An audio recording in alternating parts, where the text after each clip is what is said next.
from a vantage point typically reserved for the resident wildlife. और जो अगला adventure हम लोग आपको दिखाने वाले हैं, शेयर करने वाले हैं, that is another one of the top bucket list. Be brave, hold all the chains or ropes जो साइड में है.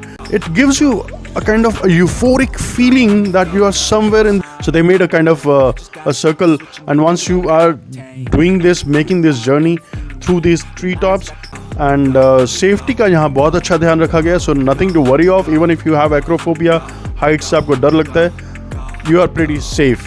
यहाँ पर ऐसा आपको कुछ डरने की ज़रूरत नहीं है.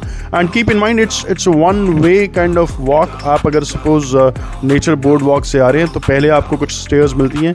That's only the exit of the tree top adventure. आप वहाँ से एंटर नहीं कर सकते. So you have to walk मेरे ख्याल से अनदर 50 फीट, एंड वहाँ से एंट्री पॉइंट आपको ट्री टॉप एडवेंचर का मिलता है. आप जब cabin coffee shop, cabin cafe पे पहुँचते हैं after crossing the Capilano suspension bridge, so there are 3 ways you can do all these 3 adventures. One world-class adventure that exceeded all of our wildest dreams. तो अगर आप यहाँ तक हमारे video में पहुँच चुके हैं and you are enjoying watching our journey, do give us thumbs up to encourage us to upload more content like this. Step by step, that's my again personal opinion. लेकिन जब आप वहाँ पर होते हैं, right in the middle of the bridge, and you just see a panoramic view of the verdant landscape and providing a unique perspective on the interconnectedness between human-made structure and the natural world.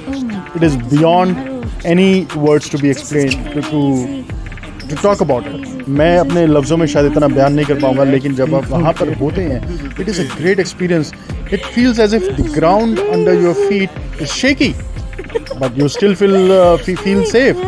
And at the same time, when you look around, मैंने शायद 360 degrees का अगर view लिया तो मैं दिखाऊंगा यहाँ पर आपको.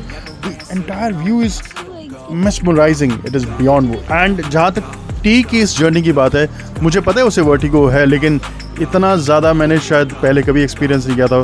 टी को डरा हुआ with vertigo phobia.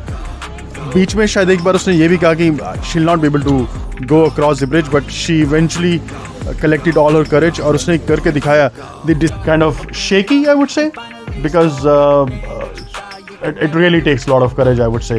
Kudos to her कि आप इतनी ऊंचाई पर 450-500 फीट पर चल रहे हैं, and the ground is shaky और आपको पता नहीं है कि कितना लंबा और जाना है. Because one tree to another, there were beautiful lights all around. और जब आप एक स्पॉट पे, एक वांटेज पॉइंट पे खड़े होकर के चारों तरफ देखते हैं, it looks so beautiful, so serene, so ethereal, so surreal that you sometimes, I mean, for a few moments I could not even believe that I was there. From a